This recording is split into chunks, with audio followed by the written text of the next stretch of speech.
할렐루야, 주님의 이름으로 축복합니다. 오늘 어려운 순종, 용서 있습니다. 오늘 어려운 순종, 용서를 통해서 그 마음 안에 평강이 있기를 축원합니다. 성경에서의 용서는 언제나 회개가 전제된 회개가 어, 먼저 이루어지고 그 다음 용서입니다. 그게 십자가의 공의의 사랑이죠. 하나님은 세상을 이처럼 사랑하셨습니다. 그래서 재앙이 아니요 평안이요 장래의 소망을 주시려 심판하려 함이 아니요 영생을 주시기 위한 영원한 용서를 주셨습니다. 그 값없는 용서가 예수님의 죄책, 인간의 죄책에 대한 예수님의 공의의 정죄, 십자가의 죽으심, 모든 인류를 대속해서 십자가에서 죽으시는 공의의 하나님을 만족시키는 그 일이자 또한 하나님이 우리를 사랑하는 영원한 용서입니다. 죄에 대한 대가 지불, 그 다음에 용서 우리가 받죠. 마찬가지입니다. 예수께서 이루신 모든 생명과 평안과 용서, 축복을 우리 인간은 참 회개하는, 자기가 어떤 존재인지를 깨닫고 받는 용서는 값이 다릅니다. 용 회개 없이 용서를 받으면 또 반복할 수밖에 없는 인간임을 거듭거듭 자기의 행위를 통해 발견하게 됩니다. 회개 없는 탕감은 공의롭지도 않을 뿐만 아니라 그 사람을 변화시킬 수도 없기 때문에 그렇습니다. 오늘 어려운 순종, 용서를 통해서 저와 여러분이 마음에 평강이 있기를 축원합니다. 화목이 있기를 축원합니다. 관계, 내 안에 갈등이 풀어지고 또 주변의 사람들하고 또 새로워지기를 축원합니다. 죄로 인해서 태어난 이 인간의 자아의 기본적 성질은 적대적 존재입니다. 하나님을 떠나서 태어나면서 적대적 존재죠. 그래서 창세기 3장의 죄로 인해 에덴 동산에서 떠나간 하나님께서 불칼로 생명나무를 지키고 에덴 동산에서 쫓아내셨죠. 추방이 아니고 사실은 하나님의 거대한 구원의 시나리오입니다. 생명나무 지키시고 그리고 인간을 떨어뜨려 놔서 정령 죽으리라 하나님의 약속을 말씀을 지키시는 그뿐만 아니라 인간을 향한 구원의 계획의 시작이 바로 분리였습니다. 분리 이후 창세기 4장에 일어나는 첫 번째 일이 여러분 기억하십니까? 가인이 아벨을 살인하는 존속살인입니다. 태어나기 자체를 하나님과 분리되면 적대적 자아로 태어나기 때문에 그렇습니다. 자기 보호의 존재이기 때문에 그렇습니다. 그럴 수밖에 없어서 그 다음부터는 크고 작고 성질만 다를 뿐이지 이 화평적이지 일 수 없는 적대적인 자아가 끊임없이 허수아비 주인이 되어서 자기를 지키려는 이곳저곳을 어렵게 하는 일이 시작되는 것입니다. 사랑하는 성도 여러분, 그래서 하나님과 화평이 되면 그 다음에 자기 안에 평강이 생기고 그 다음에 관계가 회복되어집니다. 그래서 율법학자가 예수님께 와서 구약의 율법이 어느 계명이 제일 큽니까? 그럴 때 예수님께서 하나님 사랑, 그 다음에 너 자신을 사랑한 것처럼 너를 사랑한 것처럼 이웃을 사랑하라. 이웃 사랑이라고 얘기합니다. 하나님 사랑, 그다음 자기의 진정한 사랑이 생겨나고 그다음 이웃 사랑이 됩니다. 그래서 제가 가끔 중보기도 하지 마시라고 하는 분들이 있어요. 자기도 안 살았는데 다른 사람을 위해서 기도하는 기도의 수준은 현세적이기 때문에 이 땅에 굴복적인 거기 때문에 영원한 생명이 예 그 생명이 들어가서 그 생명을 위해서 기도할 수 없는 분들은 제가 중보기도 하지 마세요. 자기를 위해서 기도하세요. 하나님 사랑은 자기 생명이 들어가고 그 생명 받아서 기도하는 게 순서입니다. 이렇게 얘기를 해서 처음에는 그분들이 어리둥절합니다. 나중에 공부를 하고 십자가를 공부를 하고 십자가를 깨닫고 또 말씀 체험을 하고 그때 자기가 믿지 않았던 사람인 것을 고백하고 통곡하면서 회개하면서 목사님 제가 몇십 년 예수 믿는다고 생각했는데 믿지 않았던 자입니다. 그다음부터 사람이 변해요.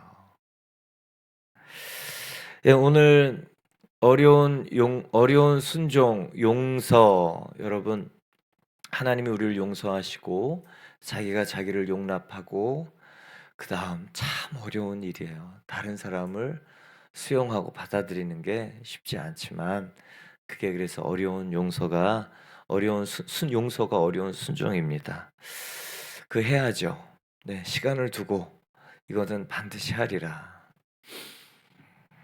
5절 읽겠습니다. 근심하게 한 자가 있었을지라도 나를 근심하게 한 것이 어느 정도 너희 모두를 근심하게 한 것이니 어느 정도라 함은 내가 너무 지나치게 말하지 아니하려 함이라. 근심하게 한 자가 있었습니다.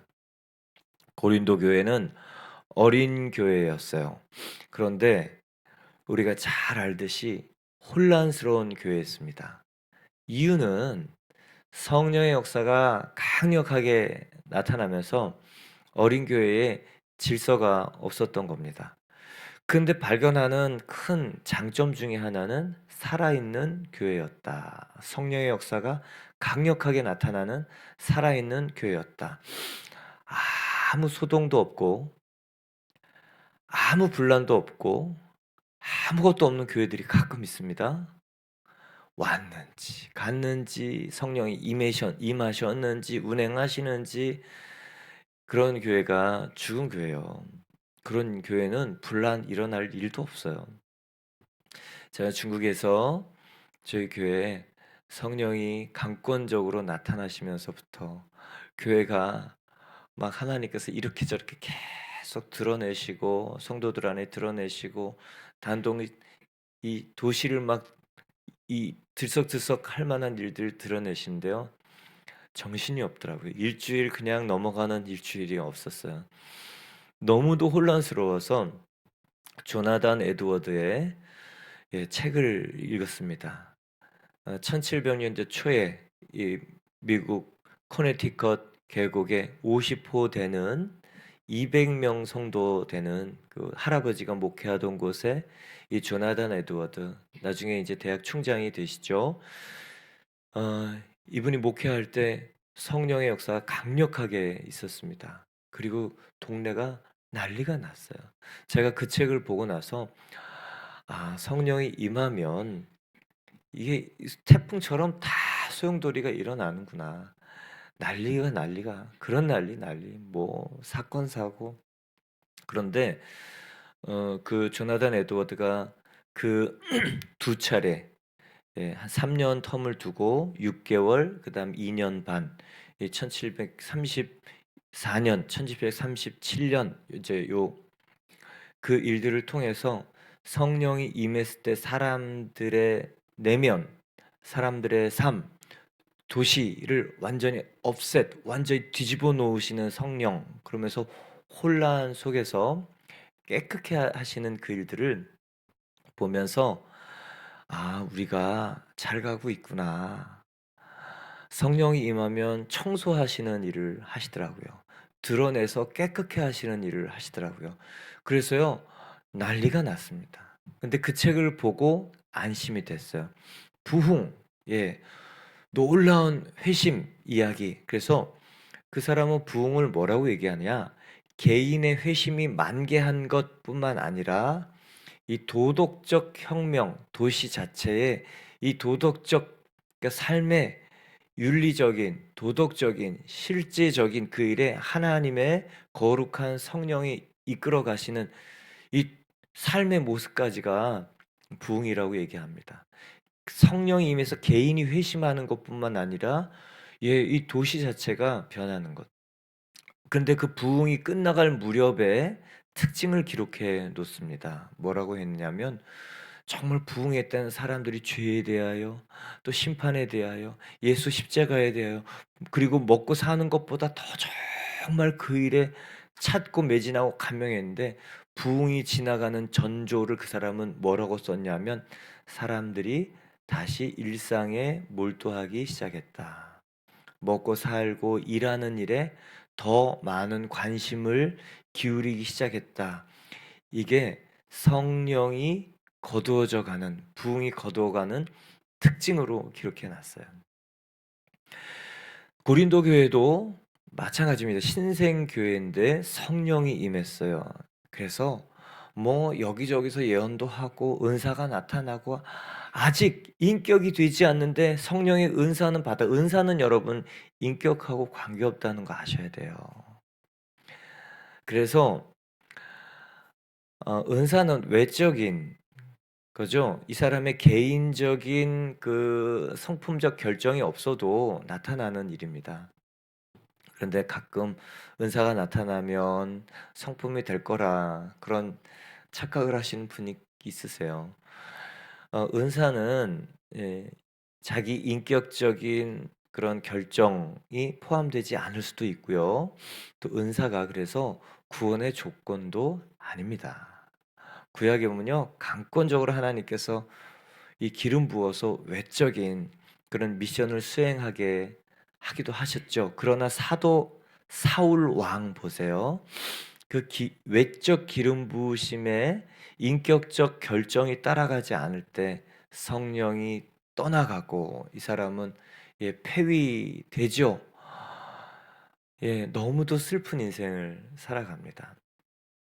그게요, 우리에게 주는 교훈이 참 크죠. 그래서 그 다음 하나님께서요, 이 다윗에게 청소년에게 기름을 붓습니다. 기름 부으심 주일 설교했죠. 다윗이 그냥 흔한 동네 청소년이었고요. 그냥 흔한 목동이었고요. 그냥 흔한 수금, 하프, 기타 치는 그냥 여러 고만고만한 재주를 가졌는데 기름 부으심을 받고 나서 이 사람의 기타 재주가요.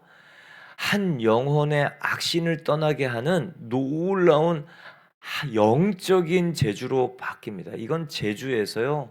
완전한 이 디바인 기프트, 신령한 은사로 바뀌었어요. 또한 이 역사 전면에 이스라엘 역사 전면에 드러나고 그리고 골리앗이라는 싸움의 달인을 보면서도 완전히 다른 해석을 합니다. 기름 부으심이 있으면요 상황이 달라 보여요. 마음에 담대해요. 기름 부음이 있으면 마음이 달라집니다. 질 일이고 죽을 일인데 그렇지 않아요. 마음이 결정을 해요. 기름 부으심이 중요해요.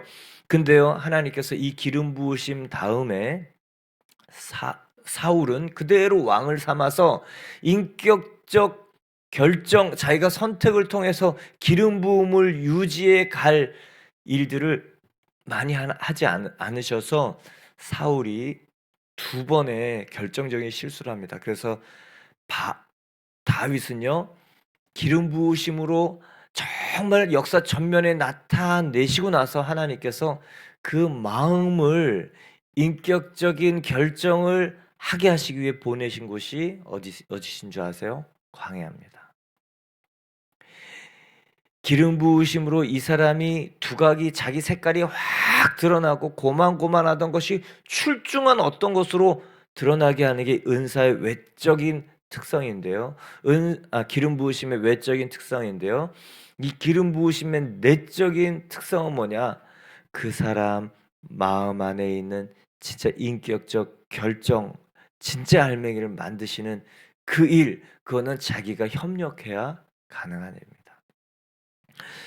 고린도 교회는 그런 교회였어요. 은사가 나타났는데 아직 미숙해. 그러니 너보다 내가 더 은사가 좋아. 막 이러고 자랑으로 은사를 하고 또 사람 사랑하는 것보다 그리고 뭐 다른 일들을 하면서 여러 가지 신앙적 핑계로 삼고 그리고 분당하고 막 이런 일이 있었습니다. 분명히 성령의 강력한 생명의 역사가 나타나는데 미숙한 거예요. 그럴 때 여러분 뭐가 필요한지 아세요? 오늘 보면은 6절도 보면 이러한 사람은 많은 사람에게서 벌을 받는 것이 마땅하다. 오늘 벌 받는 것이 마땅하다라고 기록했지만 다른 번역에 보면 이미 충분히 벌을 받았다라고 얘기하는 용서 이전에 신생 은혜와 질서가 아직 세워지지 않은 성령이 역사하지만 아직 자기 생각으로 하나님의 일들을 끌고 나가는 이 교회에 대해 첫 번째 사도 바울이 했던 일은 뭐냐면 책망입니다. 아주 교회가 잃어버리면 안 되는 중요한 기능이 책망이에요. 그래서 근심하게 한 자가 있었을지라도 나를 근심하게 한 것이 어느 정도 너희 모두를 나도 바울도 근심했지만 너희 모두도 다 근심했지. 이 사람 때문에 다 근심했지. 이 사람 하는 일이 한 마리 미꾸라지가 온 동네 다니면서 흙탕물 일으키고 다닌 거예요. 그래서 엄청 야단을 친 거죠. 꾸중을 한 거예요. 그리고 나서 어느 정도로 하면 너무 이 사람이 마음이 낙심이 될까 이제 야단을 쳐놓고 이 아버지의 마음인 거예요. 목자의 마음인 거예요. 정말 이 사람, 이 영혼, 이 공동체를 위해서 울타리를 위해서 이 영혼을 위해서 야단 쳤는데 이제 미안한 거죠. 매를 때려놓고 저녁에 아버지가 이제 그래서 약 발라주고 싶은 그 마음입니다. 책망은 교회가 잊어버려서는 안 되는 중요한 일이에요. 제가 담임 목사실 비서실에 2번 불려간 적이 있습니다. 큰 교회인데, 네, 한 번은 예, 어, 미국의 비전 교회로 가면 어떻겠느냐. 그래서 저는 미국에는 별로 뜻이 없어서 교회에서 뭘 하라고 한 거를 안 하겠다고 얘기한 건 처음이었어요. 근데 나중에 그러니까 저를 이렇게 물끄러미 쳐다보면서 이상하다 그런 눈으로 쳐다보시더라고요. 다른 사람들 거기 가고 싶어갖고 줄 섰는데 너 왜 안 가냐 그래서 이제 미국엔 별로 미국은 그렇게 별로 마음에 이렇게 들지 않아요. 근데 중국을 한번 갔다 왔는데 중국에 갈 사람이 없는데 중국을 보내달라 그러니까 또 안 보내주시더라고요. 그래서 나중에 중국에 좀 보내달라고 그래서 안 보내주신다 그래서 혼자 계속 몇 개월 기도했는데 나중에 이제 바뀌어서 제가 가게 됐습니다. 또 한 번은 이제 오라 그래서 갔는데 엄청 야단 맞았어요. 억울한 것도 있고 근데 이제 담임 목사님은 교회를 생각하고 저를 생각해서 야단을 쳐서 어쨌든 목사님이 대안을 제시한 거에 대해서 마음 편치는 않았지만 순종을 하고 나중에 한 1년 지나서 목사님도 저도 이제 그 일에 대해서 잘 이제 이해하게 되고 야단 맞았던 얘기를 하는 거죠. 그 야단이 사실은 저를 조금 더 어, 음, 사랑과 그리고 또 부드러운 기준을 잘 적용시키는 목회자로 서기를 바라는 담임 목사님의 생각이었습니다. 요즘 교회에서 그렇게 담임 목사님이 성도들을 이렇게 경책하는 일이 또 있지요. 중요합니다. 가끔 성도분들이 목사님 이런 일이 있는데 어떻게 하면 좋아요? 이제 상담 문의하시는 분이 있어요. 그럼 얘기를 이렇게 해드리면 목사님은 저기 아는 목사님하고 얘기했는데 좀 다르시네요. 그래요. 그러면 제가 그 다음부터는 얘기를 안 합니다. 이유는 2가지예요. 이분이 이렇게 얘기를 해서 불편해서 저한테 그걸 못하겠어서 저한테 온 거죠. 그러면 그 목사님을 존중해서 제가 얘기를 하면 안 되는 거예요. 그때는 또 이렇게 가만히 있습니다. 또 하나는 이분이 제가 얘기를 또 해서 더 큰 갈등이 생길 것 같아서 그냥 채널을 하나로 하는 겁니다. 가끔 이렇게 꼭 그런 마음은 아니지만 "이 목사님은 뭐라 그러시나." 그렇게 해서 오시는 분들이 있어요. 그럴 때는 제가 그냥 "그전에 목사님 하시는 대로 해 보세요." 이렇게 얘기를 합니다. 왜냐면 그게 어렵고 불편해서 온 거예요. 뿐만 아니라 다른 교회 성도분들도 저를 이렇게 찾아와서 문의하시는 분이 계세요. "어떻게 하겠습니까? 어떻게 하면 좋겠습니까?" 처음 교회를 개척하고는 진심 아껴서 정말 이렇게 하면 될 거 제안하죠.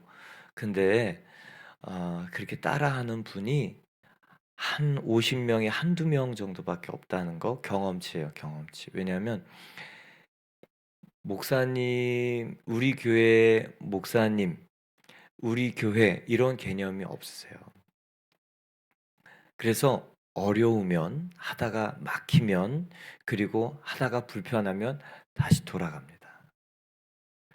요즘은 인터넷 시대, 유튜브 시대라 좋아하는 목사님이 많을 수 있어요. 설교 듣는 거 좋습니다. 그런데 내 교회, 우리 교회, 우리 목사님의 메인 메시지 중요하게 생각하는 그 복음의 줄기가 먼저 세워진 다음에 다른 목사님들 설교를 듣는 건 좋아요. 근데 가끔 정리가 안 되는 신앙생활을 하는 분들이 있어요. 온갖 것 유튜브 모든 고신측 설교부터 저기 무슨 이상한 신비주의 설교까지 다 듣고 와서 자기 인생에 적용 아무것도 안 되면서 아는 건 많은데 그러면 제가 야단칩니다. 하지 마세요. 아무것도 듣지 말고 줄기 먼저 잡으세요.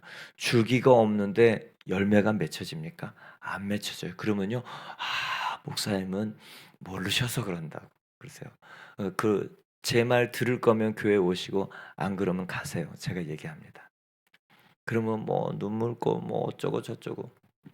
근데 그렇게 1년 하고 나면요, 눈이 생겨요. 줄기가 생기기 때문에 그래요. 그래서 내가 들은 이 내용은 전체 숲에서 어느 부분이다라는 내용이 정리가 됩니다. 먼저는 여러분, 그 교회, 내가 성찬하는 교회, 가끔 어떤 분이 그래요. 목사님, 저는 11조를 어디다 해야 될지 모르겠어요. 왜요? 여기서 반 지내고 저기서 반 지냅니다. 또 가끔은 여기서 지내고 저기서 지내요. 아, 그러세요? 그럼 내 교회가 있어야 돼요. 내 교회는 내가 성찬하고 목사님 말씀에 은혜 받는 교회가 내 교회입니다. 매달 성찬하는 교회, 거기에 11조를 하세요.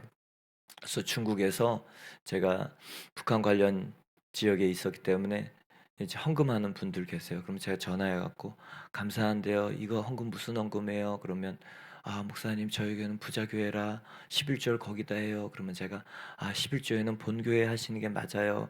본교회 11조 하시고 나머지 10분의 2에 해당하는 부분을 저희한테 보내세요. 그러면 연락이 없어요. 음, 우리 교회, 내 교회, 하나님이 나를 보내신 교회, 요게 정확해야 책망이 되고 책망이 되어야 성장하는 거예요. 가끔 목사님 이거 어떻게 하면 좋아요? 그러면 제가 얘기를 해요. 그리고요, 떠나가는 분이 있어요. 자기가 기도하고 왔고 정말 구하고 왔는데 이렇게 쉽게 갈 수 있구나. 인간적으로 굉장히 섭섭합니다. 근데 인간적인 측면 넘어서 자기가 기도하고 왔고 그러고 왔는데 정말 이 권면, 이 책망이 싫어서 가는 거를 보면 사실은 목회자로서 안타까워요. 이거를 넘어서야 되는데. 근데 이제 그게 싫으니까 이 교회만 교회냐? 다른 교회 수도 없다. 그러고 가요. 안타까운 일이에요. 그래서 요즘 교회 여러분 책망 잘 권면을 새겨서 들을 수 있기를 바랍니다. 그래서 내 교회, 내 순장, 내 양육자, 아, 우리 교회 목사님, 하나님께서 이 사람들이 완전하진 않지만 그 사람들이 사랑으로 하나님 기준으로 말씀의 기준에서 생명을 살리고자 하는 그 권면을 할 때 여러분 하나님께서 그 사람들의 기름 부으셔서 생명의 일을 하시는 거거든요. 자기 생각하고 어려워. 그러면 안 해요. 그럼 왜 물었는지 모르겠어요. 근데 그 일을 힘들어도 꾸역꾸역 해 나가잖아요. 그러면요, 하나님이 그 사람에게 당신의 살아계심을 보이시고 그다음부터 하나님 일을 하세요. 그래서 요즘은요, 이제 다른 이렇게 교회 교인들이 오면 질문을 하시면 문의하시면 그냥 듣고 그냥 축복 기도하고 보내요. 왜냐하면 위탁이 없으면 권면 더욱이 어려운 상황을 돌파해 나갈 권면을 해도 그분도 부담. 저도 마음을 많이 썼는데 이 안타까움, 허탈함, 그리고 오히려 그게 저도 마음이 아픈 일이 되더라고요. 그래서 인제 한 5 년쯤 되니까 4 년쯤 되니까 음 글쎄 그게 인제 제가 자기 보호인지는 모르겠는데 아 교회가 이게 있어야 됩니다. 위탁. 하나님이 나를 여기로 보내셨다. 여러분 어 내 교회, 우리 교회, 하나님께서 나를 보내신 곳 이게 있어야 됩니다. 그래서 죽든지 살든지 망하든지 쓰러지든지 엎어지든지 깨지든지 거기서 씨름해서 하나님께서 거기서 세우시는 것을 경험하지 않고 그거 피해서 다른 데로 계속 다니면요. 인생은 계속 도돌이표가 돼요. 얕은 물가에서 하나님의 은혜가 없는 건 아니에요. 근데 깨질 것 같은 신앙생활을 반복할 수밖에 없습니다. 그래서요. 죽든지 살든지 터지든지 깨지든지 뒤집어지든지 엎어지든지 거기서 옳다 인정함을 받고 거기서 하나님이 세우시는 것을 경험하는 게 너무 중요합니다. 오늘은요. 그 용서 전에 책망, 권면을 넘어서 책망을 한 사도 바울이 편지를 쓰면서 그 사람 이제 책망하지 말고 이제 품고 사랑해 주세요라고 얘기를 하는 거예요. 디모데후서 3장 16절에는 모든 성경은 하나님의 감동으로 된 것으로 교훈과 책망과 요게 두 번째로 나오죠. 바르게 함과 의로 교육하기에 유익하니 이는 하나님의 사람으로 온전하게 하여 모든 선한 일을 행할 능력을 갖추게 한다. 여러분 책망하는 거 요즘 다 듣기 싫잖아요. 예전에 학교 다닐 때 선생님들이 야단치면 다 들었거든요. 요즘은 잘 안 듣는다고 그러더라고요. 권위가 상실된 곳. 그러니 어떻게 교육이 가능하겠습니까? 교육이 안 가능해요. 그러니까 가르치는 자는 책임이 있어야 되고 가르침을 받는 자는 하나님께서 세우셨다라는 마음이 분명해야 됩니다. 포스트 모더니즘 각자 자기 소견에 옳은 대로 살다 보니 너만 목사냐? 너만 순장이냐? 이런 마음들이 있으면 안 돼요. 여러분. 그러면 목사님을 하세요. 이게 있어야 돼요. 하나님이 지금 이 스테이지에 지금 여기에 나를 세우시고 나에게 이 놀라운 묻고 푸는 이 통로로 순자님을 세우셨다. 양육자를 세우셨다. 나이와 학력과 재산 요 관계 있습니까? 관계 없어요. 오늘 제가 너무 중요한 얘기를 합니다. 하나님의 권위에 대하여 여러분 잘 마음을 열어서 받아들이길 바랍니다. 그래서 오늘 이 성경이요. 교훈, 그다음 책망, 바르게 함, 의로 교육하기에 유익하니 온전하고 선한 일을 해낼 능력을 가르친다 그러잖아요. 그래서 양육자들, 순장, 책임 맡은 저희들은요. 성경을 읽고 성경의 기준과 삶의 여러 가지 선택을 통해서 이게 정말 하나님께서 나에게 주신 내 메시지다. 이게 있어야 됩니다. 그래도 우리 인간은 부족할 수 있어요.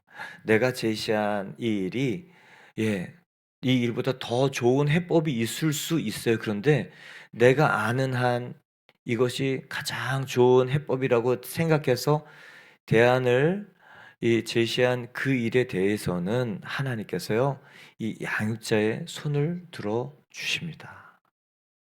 놀라워요. 그래서 하나님은 살리려는 마음을 손들어 주시는 분이구나를 깨닫고 나서 양육자도 힘이 생기는 거예요. 나 완전하진 않아. 그렇지. 내가 아직 하나님을 안에 있는 풍성함들을 알아가고 경험해 가니까. 그러나 내가 알고 있는 한 안에서 이 대안을 제시하고 그 일을 힘껏 따라오는 그 동반자를 위해서 양육자는 정말 기도하게 되고, 기도할 때 하나님께서요, 정말 둘 다 성장시키는 것을 봅니다.